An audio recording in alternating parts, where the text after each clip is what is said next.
Here we are with a set of plans for the current studio. We were talking about how all this started, and that's 50 years ago now, 1974, and I opened Castle Sound Studios, as it was called, in a single room in Dublin Street in the new town in Edinburgh. One of the early clients were the Bay City Rollers, and they were in quite a lot over the next couple of years. And were they successful at that point? Very. Right. Yeah, the street outside was full of girls at night. We'd come out of the studio at 10 o'clock, 11, 12 o'clock at night, and we had to get the police from Gayfield Square police station, Topley Thought. They would come and send a couple of vans along to try and keep them under control, because they'd go into all the doors of the tenements. Hiding. And then late at night, they would sense that the boys were trying to get away. And luckily we actually had a downstairs, we found in the basement a door that went out to a bit of an old walled garden at the back, and they could sneak out that way sometimes. But more often than not, they'd just be wanting to get home. We'd look out, nothing there, nobody there. Open the door of the studio, 300 girls. And it was kind of mayhem. But it was all part of the fun. It was good. But I had a TAC tape recorder early on, and they bought it from me. That was another incident. We were talking about this earlier, equipment going on fire, Freeland. Yeah. That had gone on fire, my TAC tape recorder. They often went on fire. Best you seem to have. I know. But anyway, they bought it. And at the time, there really weren't many studios about. I think REL was open in 1974. Maybe. Do you think? I think it was. That's Radio Edinburgh Limited. There was I think they were angling to be the radio station, because that's when Radio 4th opened, and I think they got the rights to the name Radio Edinburgh. That was Neil's dad. That was Neil's dad. Was it? Okay. That was exactly what they were hoping to do. Yeah, but that never happened, and they opened up in, was it Athol Crescent or wherever it's called? Athol Place. Yeah. Athol Place. But I mean, where else was there? There was Hart Street, and I think Craig Hall was the main place, and that was the first studio I was ever in Scotland, I would say. Yeah, and was in a different class. It was a pro place for the time, definitely. Neve consoles, Studer tape recorders, the works. Noel Neumann microphones, beautiful, great. Bryce Lane was the guy that owned it, and a number of great engineers. Billy Lyle, in particular, who was the keyboard player in Pilot. And the Pilot came out of that studio, and they had a couple of big hits, Magic and January. I mean, they were big. Magic was a huge hit. See, maybe even world. It was popular in the States, wasn't it? Anyway, that was about it. And there was Sava in Glasgow, which probably was about the same time as well. But I didn't really know much about Sava. So things progressed, and as it happened, Bryce Lane at Craig Hall occasionally would sell me the equipment that they were upgrading from. So I then moved to another 4-track tape recorder, and it was a portable Ampex. Right. In 2 cases, 4 channels of electronics, and a machine called an AG440, which was a half-inch 4-track tape recorder. Really professional kit. And that was exciting for a while. But its speed was never very stable. It wasn't an advanced transport. It used to slow down at the end of the reel, stuff like that. So I had problems. But he then sold me a Studer A80, 8-track A80, 1-inch. Fantastic. And that was when I think things became properly professional. And that would have been a year in to Castle Sound. I think about a year. Interesting. This one was a very good photograph of my mum and dad's old lampshade. Because the studio was entirely furnished from my mum and dad's. It's like the antiques roadshow of this. And that's just Calum himself. And that's the nice AMEC, the one I love very much. Turned up the 2000, I think. I never had ProAX. I don't know what they were. I'm interested in trying to find out what the speakers were that we had. But these changed then to ATC. We kept the bass drivers and put an ATC dome. Jeez, when was that? I can tell you when that one. Remarkable. 30 years ago. It's even got the fax number. There's a huge amount of storage in the Slate Room behind nothing. I'm pretty sure there's a fabric panel covering that and nothing else. There's a big shelf there. That's all. Pultex. That's all mirrored now in there. I have seen it. Yeah. That'll all still be there, but you've never seen the roof like that, no, have you? That's the way I remember the Slate Room when I came. Exactly like what it that. was like, yeah. Those lights and everything. Don't remember your pot plant collection though. They were fake, but they were. That surprised me. Yeah. So now we're in the modern era, so these are kind of irrelevant. But there's a good one of the Mitsubishi X850 and the Otari, so they were synced together. I wouldn't describe that as the modern era. 1990. Modern for Calum. That's only 20 odd years ago. It's not. 25 then. It's not. It is. It's 35. No. We're in 2024. Oh yeah, so we are. Get rid of that. Have I seen them all? There's only a half a dozen. They were done for a brochure, which I never made pretty early on. Yeah. The big JBLs were up there, and the tape recorder was the Lyric TR5. Right. T3 or whatever it's called. Yeah. And it was a 16 track. Okay. But I converted it to 24 track. So Okay. I bought a 24 track head block, and the other 8, the electronics were modular.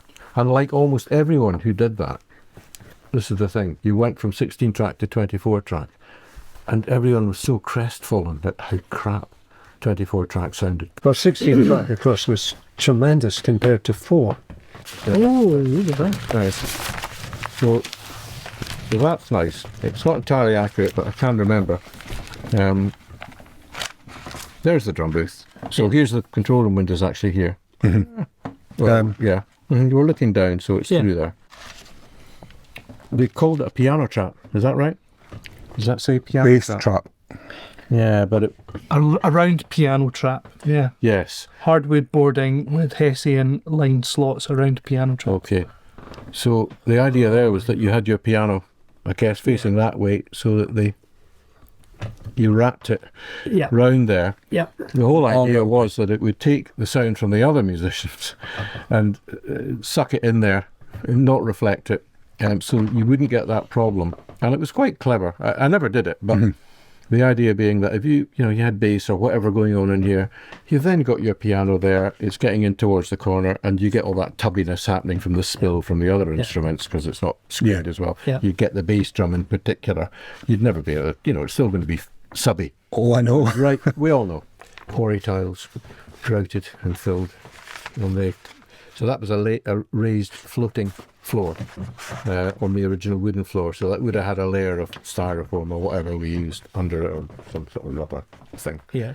But did you originally have a floating floor? Or did you said it was just the original? Original floor with a carpet on it. Dead basic. See, more you go on and you do things, what I always began to realise was that soft and quite flappy construction is really good in studios, and as soon as you introduce solid concrete block and all that, you bugger it all up. You might get better separation, but you get all these standing waves that never go away. Whereas if you leave it flappy, the whole thing, and this all is, Yeah. I think it's why it's so nice, and why this room, for instance, there's no solid paneling here. No. This is all plasterboard and stud parted, and so it all moves. Yeah. So it's all a bit of an absorber, for very low frequency, so you don't get that build up and Yeah. thingy. So here we are in the main studio, the main room of Castle Sound, Castle Sound Mark II, which is in Pencaitland, unlike Castle Sound Mark I, which was in the middle of Edinburgh. So this studio I opened in 1978, and it was nothing like this at all, nothing like this. This was done and modified around about 1990. Before, there were no windows, no daylight. There was one window down at this end, and that was the style and tradition at the time. Studios didn't have windows because windows leak sound, and daylight is also, frankly, it's a beautiful addition and a lovely thing to have, but it can be a problem if you have a lot of musicians reading scores, reading music in front of them. You want fixed lighting at all times, and then if it's a winter, you're recording and it gets dark at 3:30, you might as well have the light. That's why studios in general have been sealed boxes, dark places. good artificial lighting so that it's always the same, whether it's night or day. You can always read the music and see each other properly. Originally, there was a wall here bisecting the room with a large aperture about here. So a low ceiling, well, the wall came down to about this height, maybe 2.4 meters high, this aperture, and there was a large drum booth here. And the drum booth had a removable window into this part of the room, and this was a live part of the room. This part of the room was very dry. A lot of trapping in the ceiling, a very low ceiling, trapped walls, some reflective, some absorptive panels, curtains, only one window, carpet on the floor. This side of the room had the original wooden floor in it. Again, no windows, but was full height like it is now, no absorption. And this wall and this wall were mirrors, only to reflect and make the room bright and to make it feel bigger. And we could remove the window that was in the drum booth here. We could remove that very simply with a couple of handles. And then we would have a very dry, isolated drum sound in the drum booth, but we could mic up this room and control the sound of the drums, so we could have a big live sound, but very controllable. And we had an enormous screen on wheels, which could seal the aperture here and cut the whole space in half, so we could have something going on in here, and good reasonable isolation from everything that was going on in the dry room. And this same enormous screen would move on its wheels and would go and plug the gap in front of the drum booth, so we could do two things. Why we didn't have two of those screens, I'll never know. Particularly stupid. Around about 1990, I thought, change it, let's get some daylight in, because I knew that windows all existed, and we opened the whole lot up, raised the ceiling, got rid of all the traps and most of the absorption, built both of these booths, and in the corners there, they are basically just big bass traps. There's one there and there's one up here, and they would deal with the problems with standing waves and bass that used to accumulate in the corners, and it did clean the room up a lot, but it became quite a bright, acoustically bright room, and we resorted to having lots of screens to get some sort of isolation. So it really became more a performance space rather than a traditional studio. The booths were good, so you could put drums in one, put a singer in the other, or whatever, and get a fairly decent separation. But we also had another room across the corridor, which we called the Slate Room. And that was built, I think, in the late 80s, and is wired separately, and of course is almost a separate building. So we have terrific isolation. So you could put drums in there, or a brass section, or anything, and have utter silence in here. And that was great for Stuart and I a lot of the time, absolutely perfect. And that gave us lots of flexibility. And then Stuart and Freeland, you built this. I've not mic'd up, but that was built in about 2002. I mean, it was basically... It was, yeah, having... 2001, maybe 2002. Yeah, we didn't have the drum booth any longer. No, that's having been opened up, but we needed a booth of some sort. A bigger one. For smaller kits, especially jazz kits, that kind of thing. And piano. And the other big thing was getting a grand piano in there.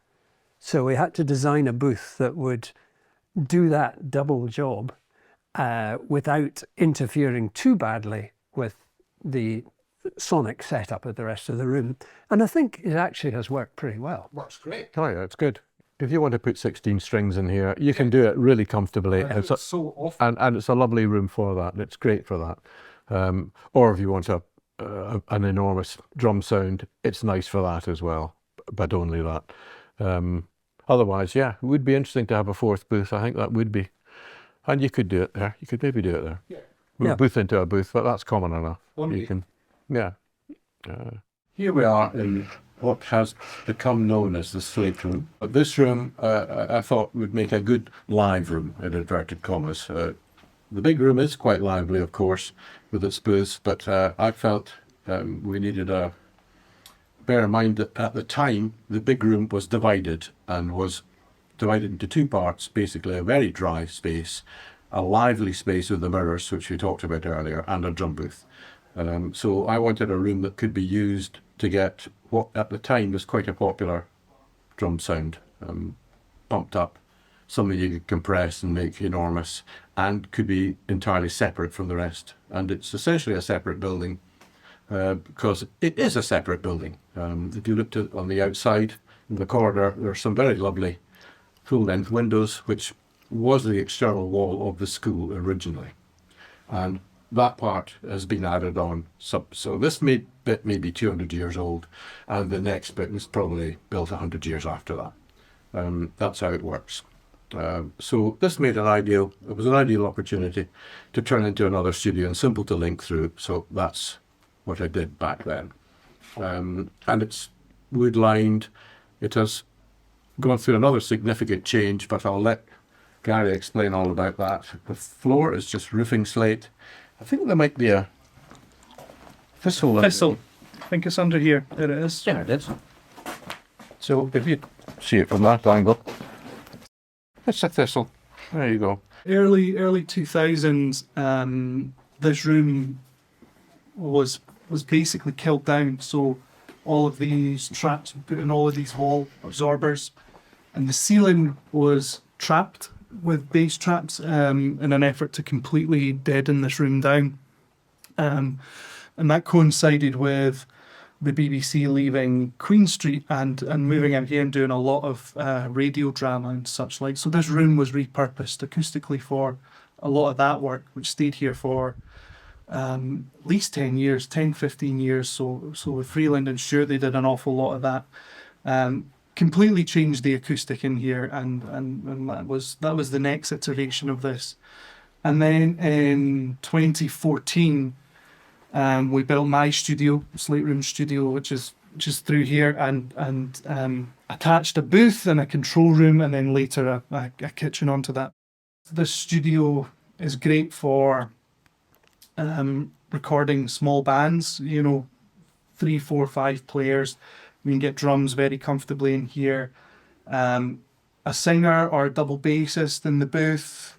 We've got a real piano, an upright piano. ISO cabs for guitars. We can scream things off. ISO cabs? ISO cabs, yeah. I've never seen that. They're tremendous. I mean, this turns this studio into 3 booths. If I have guitarists. So does the guitarist take the output of his amp pre's per Correct. before the speaker and put it into that speaker? So it's going to be different to an amp. It's a little different.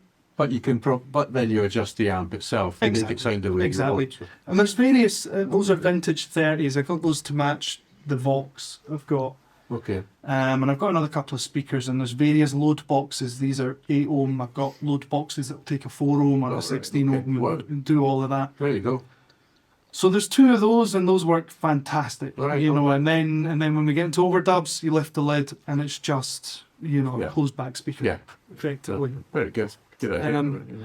So yeah, and there's not an awful lot that has been done. I took some of the acoustic treatment out on this wall and this wall, actually all of it on this wall and half of it here during COVID, because it was one of these things I wanted to try, and then subsequently put some of it back in this corner. But it didn't change it enormously. There used to be another bass trap in here, and all of that came out.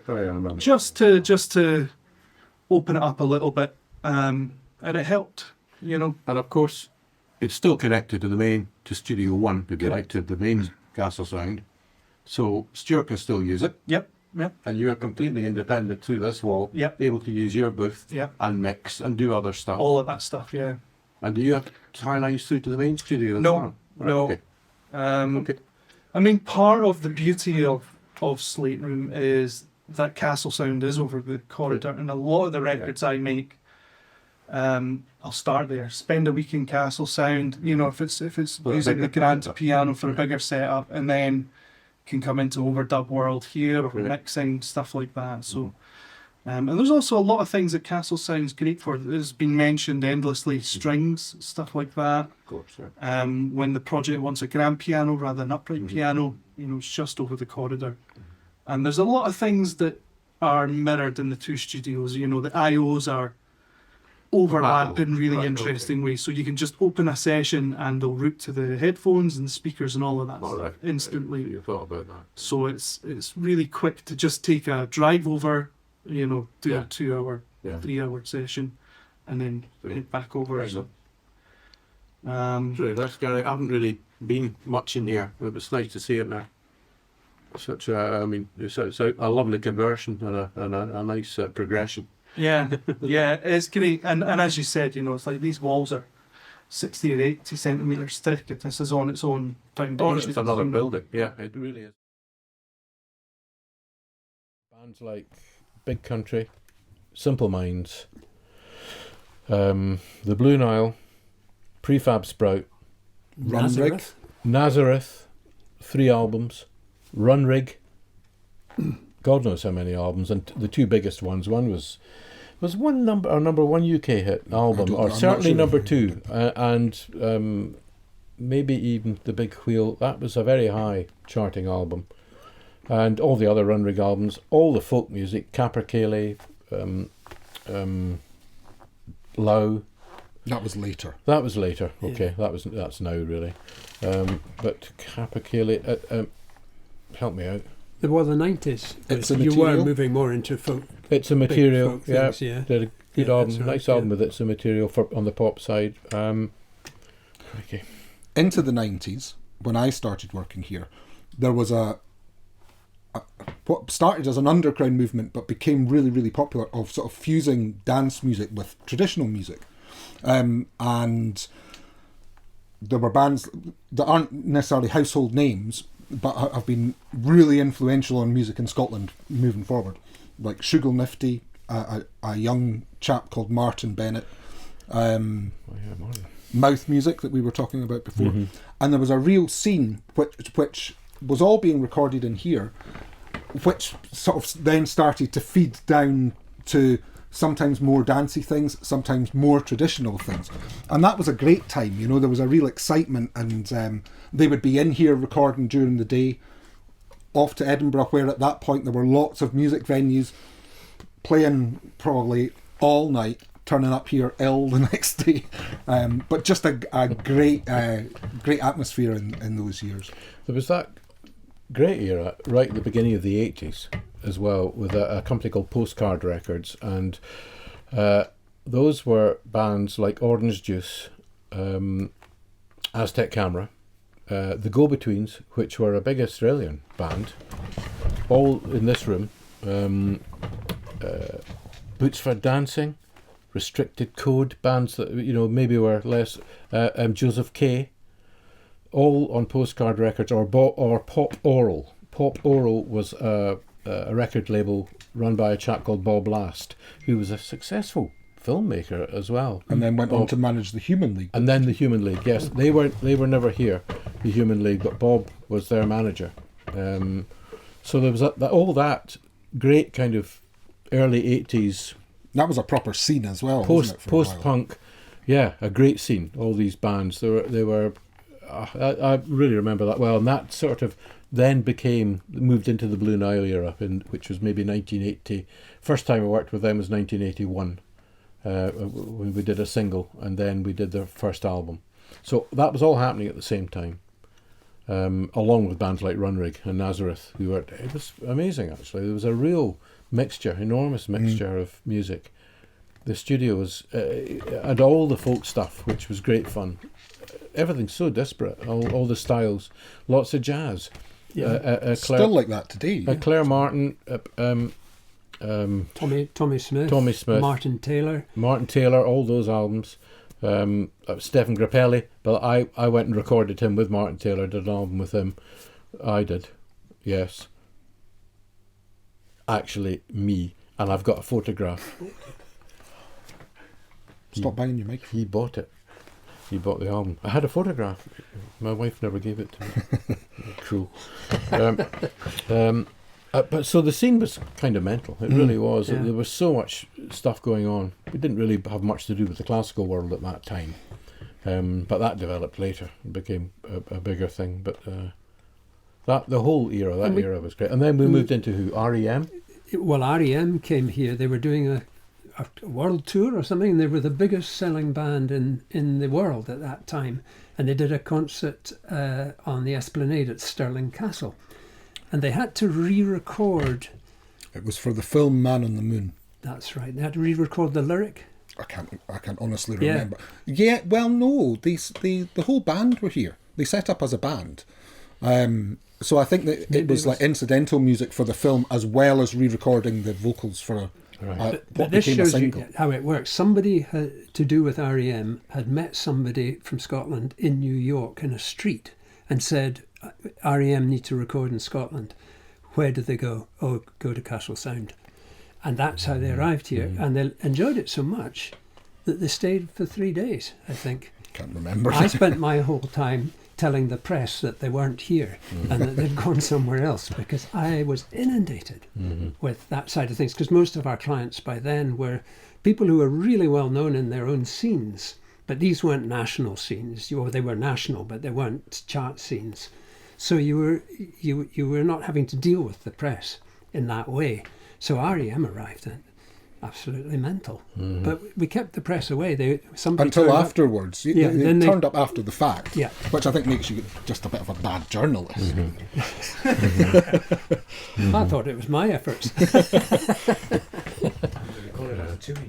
And then Mark Knopfler he was up for. They were up for a while. Quite a while. Yeah. And came back too. Yeah, a couple of weeks. Yeah, they were. That was a good client. And then the modern folk bands, the next scene, Lowe's and all that. Corinne Polwart. She's done almost all of her albums here. And Lowe have done all of their albums here. And there's a whole lot of scenes of music that wanted to get in here and have never been able to because the timing doesn't work out. And these are quite big selling scenes, like the pipe band scene or the brass band scene, which we can do here. And even like chamber orchestras, you can manage a chamber orchestra small here. Chamber group. Small one. Fine, So that's all an undercurrent, which is always waiting for a wee chance to get in and use this facility and the expertise that goes with it. And now, I mean, a place like this, whereas in the past, people would have booked a studio from the beginning of a project to the end of it, effectively. Now, I mean, the amount of times I'm recording strings for film and TV stuff, and libraries. And sample libraries, but, there are strings in here all the time now, which wasn't really the case in the past, was it? Not like that. No, really rare to begin with, but interesting. They're the ones that people remember, funnily enough. The interesting pop string sessions that happened in the 80s, because they were few and far between, but they were usually important because people didn't invest money and stuff like that unless it was going to be special. It's been. I mean, I think that's one of the things that really, really has changed between the era of the 80s, where people were booking it for 4 months at a time or whatever. I mean, that just doesn't exist in my world anymore. Yeah, it's gone. But in that 4 months, I can be equally busy. There's just a hell of a lot more setting up to do. Quite.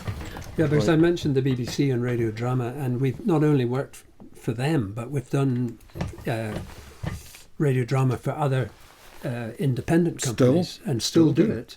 And along with that goes all the film soundtrack work. The fact is that this is a facility that should be as flexible as possible, and that it's not tied to any particular scene, which never has been. Can be a problem. And it never has been. It's always been somewhere where you would be, whoever you were, you would be accepted as a proper performer, artist, musician, speaker, whatever it happens to be, and dealt with properly. And I think that's the first point, isn't it, really? Oh, completely, yeah. And so that's what I think all three of us have always tried to keep that. Yeah, you want to make people comfortable. You want people to go away and feel good and want to come back. Yeah, it's always been good at that, I think. The space and the light and everything, it's good. It's good at making people feel comfortable. I take each week as it comes in terms of, the business aspect. It's very hard to plan too far in the future. You just don't know. I mean, that's the beauty of it, though, is running a commercial studio, is that you literally don't know what's round the corner. And as I was saying, like, COVID changed my work, my clients completely for a while. You know, I was working with people that I'd never worked with before, who are still coming back here and doing loads of work. So, and none of us saw that coming. So, I don't know. I try not to think about it too far in advance. Keep the place well maintained. Keep the equipment up to date if up to date's what's required, or old if that's what's required. But so that I can walk in every morning and not be pulling my hair out what's left of it, trying to get stuff to work, you know, and which also means that my clients, people that are recording here, are blissfully unaware of the technology half the time, which is the way it should be when it's a live performance. Yeah, exactly.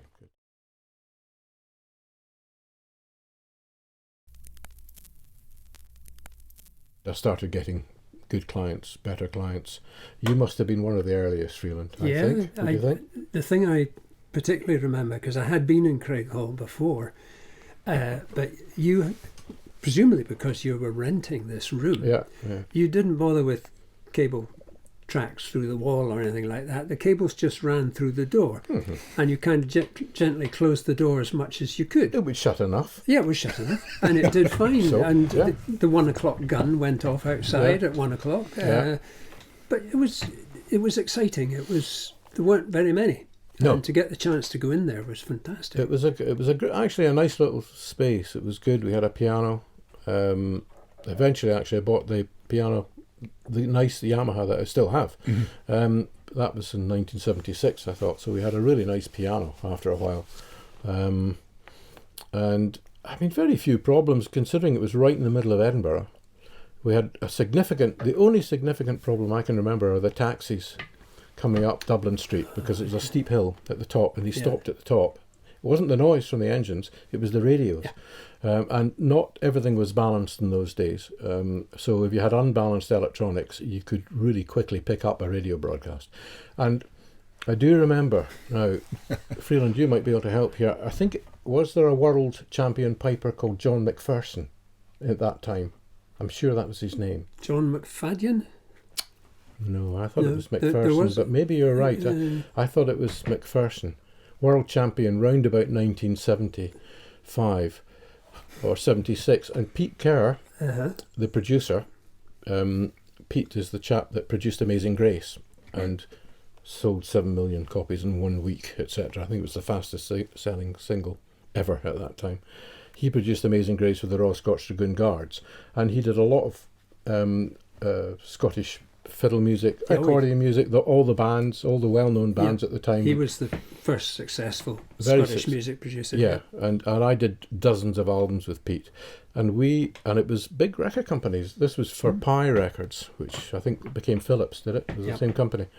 And they put the money into it, and we were doing all these recordings, and we had to do the world champion of that year, who I think was John McPherson, but it could be McFadden, I can't remember. He had a Canadian wife, I remember, who sat with him throughout the recordings, and they set off into the studio together to record a Pibroch.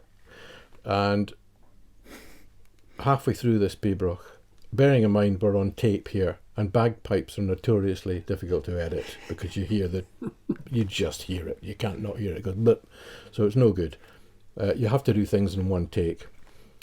And about 2/3 of the way through, there was a crackle and a voice saying, "Taxi at the top of Dublin Street."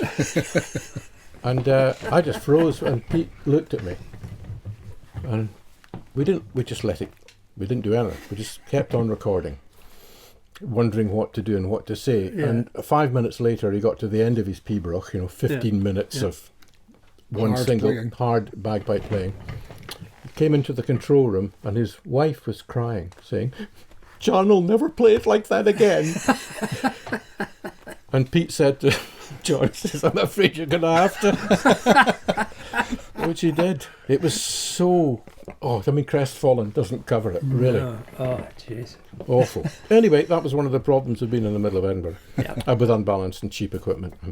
And And anyway, we stayed there now in Castle Sound, upgrading slowly, as everyone did, got a better console, 16-track tape recorder, better microphones, more and better clients all the time. It was going up.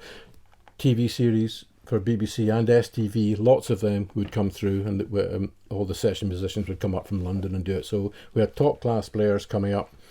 All the good Scottish players were kind of learning their chops at that time, you know, a more modern way of doing things in the 70s, and it was all coming together. And it really was very busy, and I realised we needed somewhere bigger. And the only way of doing that reasonably, without there was no money to buy anything really, was to move out into the country and find a premises like this, which we did. And this is an old Victorian school, and was very cheap at the time. And obviously cost a fair bit to convert. But we only did a couple of rooms to begin with, this room and the studio. The rest of it was left, so with a kitchen and a couple of toilets. That was it. And that was in 1978.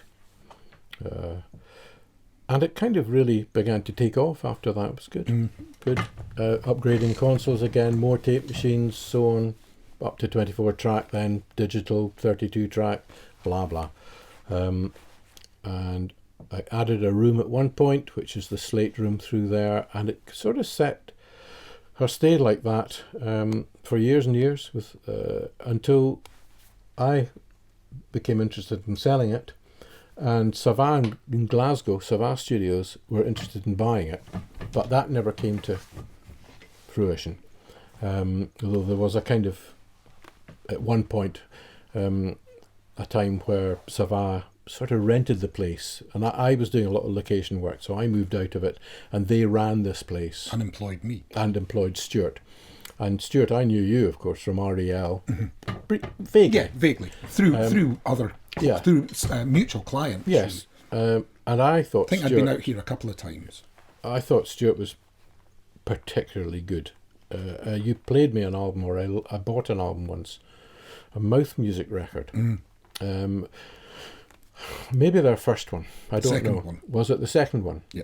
Were you aware of this moment when I got that record and listened to it? And I thought, right, I thought it just sounded fantastic. I really did. I thought it was great, beautifully done. And I thought you'd be the guy to work with. And absolutely was. How wrong you were. How wrong I was. Yeah. Total arse. But a lovable one. Thanks, a lovable arse. I know. Thanks, Dad. Whoops.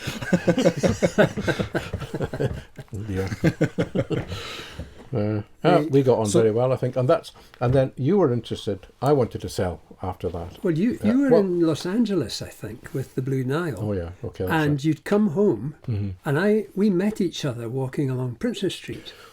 Okay. Do you remember this? Nope. No.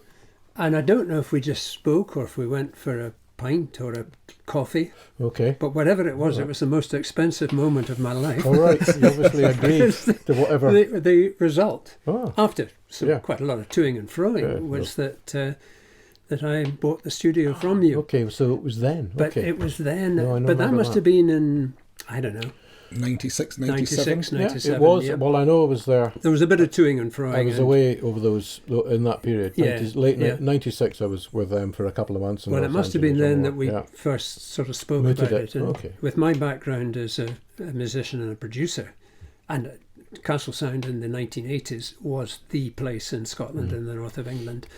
Everybody wanted to get in here, and the budgets from the major record labels were very large then.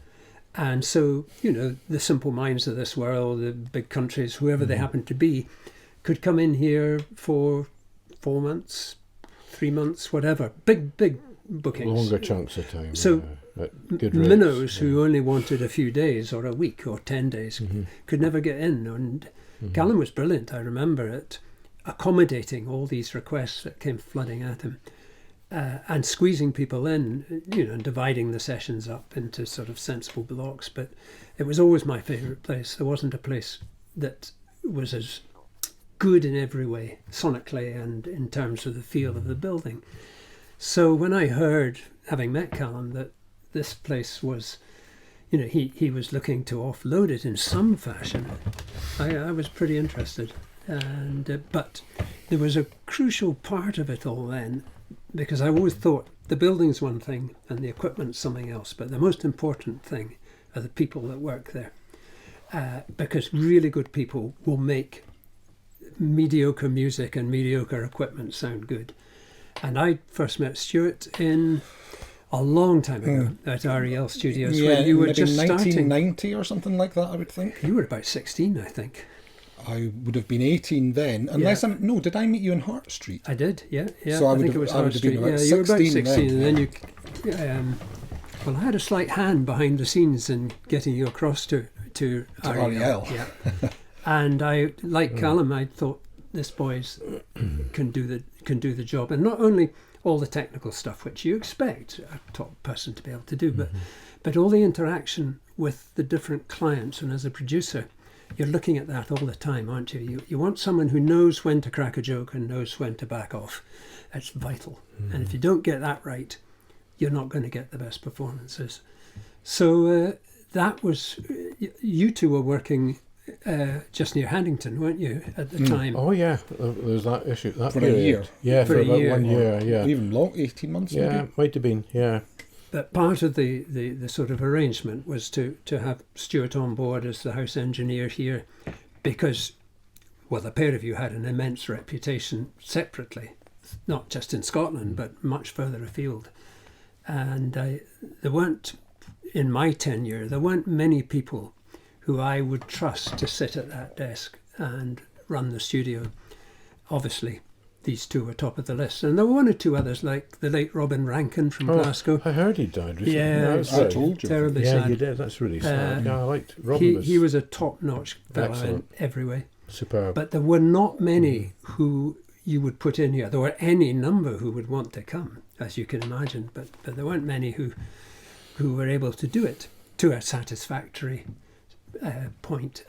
So that was all part of the equation. And you were immense, Calum, getting the studio back up and running and helping in lots of ways.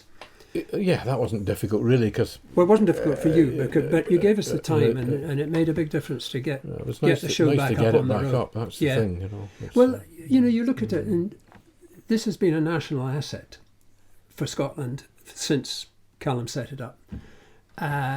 It's done its own thing. It hasn't advertised ever that I can think of. no, I don't think so, I mean, a lot of the music that gets recorded here has been grant aided, but the studio itself has not.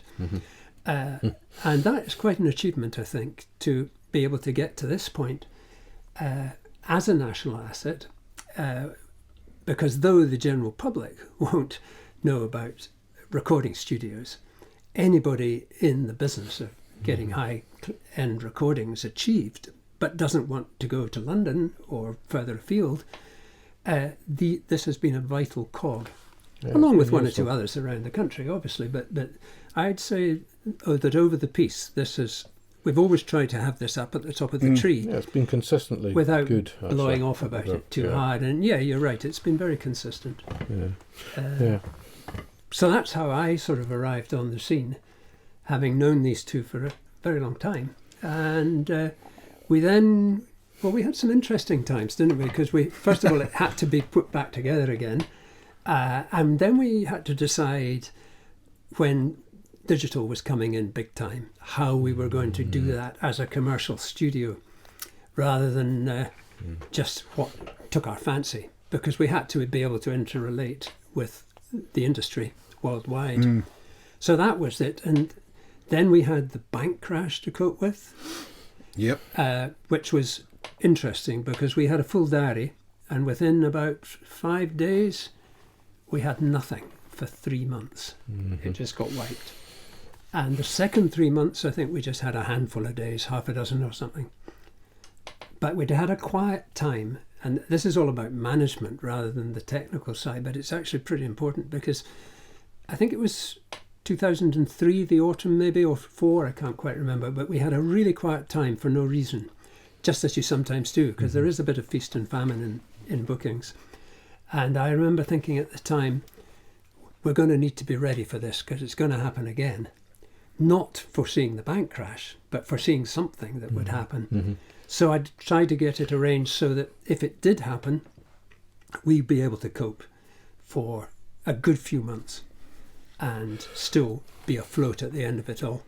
And it paid off, because the diary built up again after people got more confidence after the bank crash. So we were able to sort of get back going again. You were also, surely though, because of your work at the BBC as a producer, able to get them to start using the place on a more consistent basis. That must have made a huge difference. That was a huge pull-in, and it was a new world for us. It was the radio drama department of BBC Scotland who had their own dedicated studio in Queen Street in Edinburgh.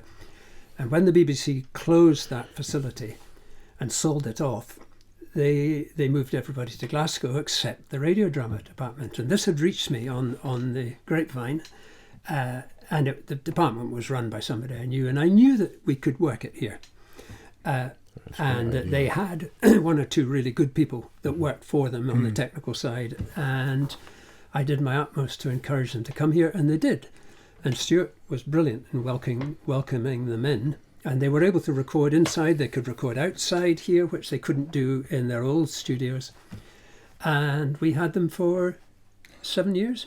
It must be. Yeah, 7 or 8 it kind years. of, like everything, it went by in the blink of an eye, really. But they, must have been that. in the best possible way, were the studio's sort of bread and butter, if you like. And you have to, as a studio manager, you always have to look at that aspect of things, as well as making sure that the product is up to the mark. And I was listening just the other day to one of those radio plays, actually, and it sounded great.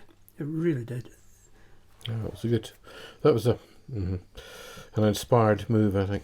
Well, we were lucky. A lot of these things are down to who you know and how it falls. Yeah, a bit of luck, yeah. And a wee bit of luck, and that just came at the right moment. But then, of course, you, Stuart, Stuart took over from me. 2010? Was it? I can't remember when. You had COVID to cope with. Absolutely, which was, well, like that was 10 years everybody after else. that. Yeah. I mean, by that point, at least I had been through the sort of feelings of feast or famine and become comfortable with that, knowing that no matter how quiet it looked one week, by the end of that week, the diary could be filled for the next few months. And you just never really know what's round the corner. But then, when COVID came along, like everybody else, it was I went from a full diary to literally an empty diary within, well, like you're saying, within a week. Yeah. But managed to get by, and once the initial restrictions were lifted, there were enough little things that could be done. I mean, I remember doing the first remote sessions that I'd done, and I had no experience of, using audio movers or even Zoom really at that point. Working with people in the States who would have flown musicians over there, but suddenly that wasn't possible. So having a musician in there, me in here, we never actually came into contact with each other at all. And having this sort of very rudimentary system of like my laptop and my phone and the computer, trying to get it all to work and avoiding feedback loops, which all of course became second nature. But at first it was like, oh God, I don't know. It was like starting work, starting again in a new career, But that worked, and there were enough little things that managed to get by with people's help. Did the studio, did it not qualify as one of the places or businesses allowed to open? No. That was allowed to open because of the fact that it had booths? No, it didn't, because that was just categorised. Was it? So if it didn't, there was no appeals system. Yeah, so if it didn't fall, under certain categories. Because I got back to work quite quickly on location stuff. Right. And the rules were quite simple. Apart, 2 metre spacing for all the orchestral stuff, which was a total pain. You then had to space entire orchestras by 2 metres. So, that's another 10 milliseconds out of sync that the brass are with the... Having said that, I remember doing a quartet in there at like 3 metres distance from spacing, each and other. they can't hear each other. They can't hear each other, No, but no. by God, it sounded good. Yeah. You do work at it. It was great. Yeah. You know, Yeah, it's better for us. better for us and terrible for them. Yeah. I know. There was a whole. Of course, there was- the size of the control room helps there, because you can have clients sitting there and you're here and you're Yeah, just about far enough apart. I never got COVID in here. I've never No. caught COVID in here. It's children that are the Oh, yeah. problem. Yeah. snottering. But of all, That's right. I think of all the control rooms that I've worked in through my BBC days and ever since, this is the nicest size of control room. It's very even. It's a good size, not too cramped, but it's not so big that you Yeah, feel that yeah, you're yeah. losing a lot of the. There are some other enormous. sounds. There's some control- huge places. It's a good proportion. Yeah, It's you a can see. very We were nice just looking proportion. at these. Actually, they're interesting to see. Or, for example, the other really good sounding control rooms have been in British Grove's. Both their studios sound superb, but the size of the. I was speaking to Dave Harris about this, who's helped design that place. The size of the control room. It's a big control room, but not over big. Seems fine. Very even response everywhere. There's no bass pool at the back or anything. But as Dave pointed out, the room we're in is twice the size of the room you see. Yes. They're Yeah, enormous. yeah, absolutely. And what they do, of course, is you build then soft internal walls Yeah. that wobble. Like we were talking about this Yeah. earlier, where very hard construction in the control room is not a great thing. Solid concrete and all that. It's really hard to control, unless it's enormous. In which case you then build a room within that room, considerably smaller, and all the bass trappings outside and back. So what you see is a comfortable, large control room, but what's actually there is An aircraft hangar. you're in a Yeah. bloody great room. And this room's not so much bigger than it is, except vertically. It's very high. Yeah. And But there must be a good foot there, is there? yeah, well, you can see. Yeah. we've got about 2 feet. Yeah, a foot and sometimes 2 feet hidden that you don't see, and very large hidden bass traps in the corner here.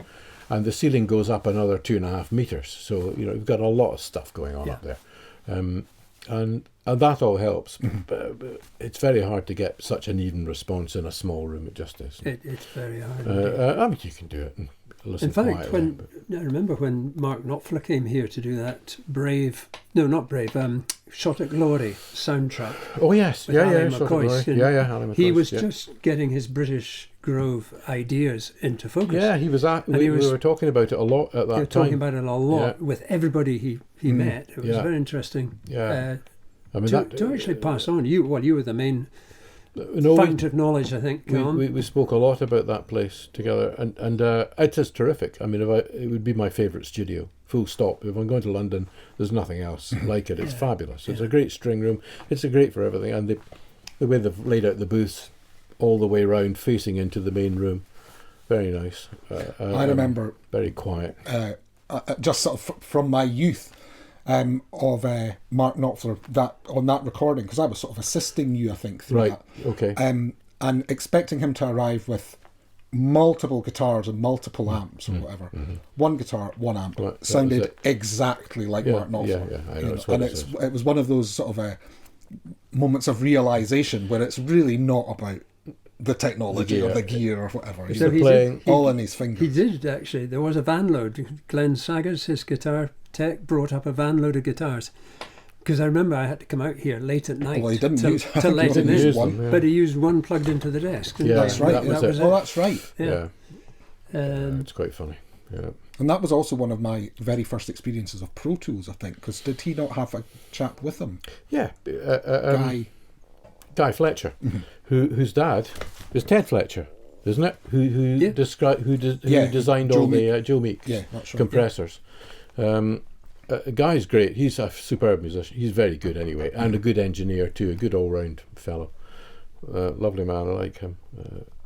But they, I mean, Mark's. You know what he was like. He was very, very particular about and precise about everything, and that shows at British Grove. Right. What they've done there.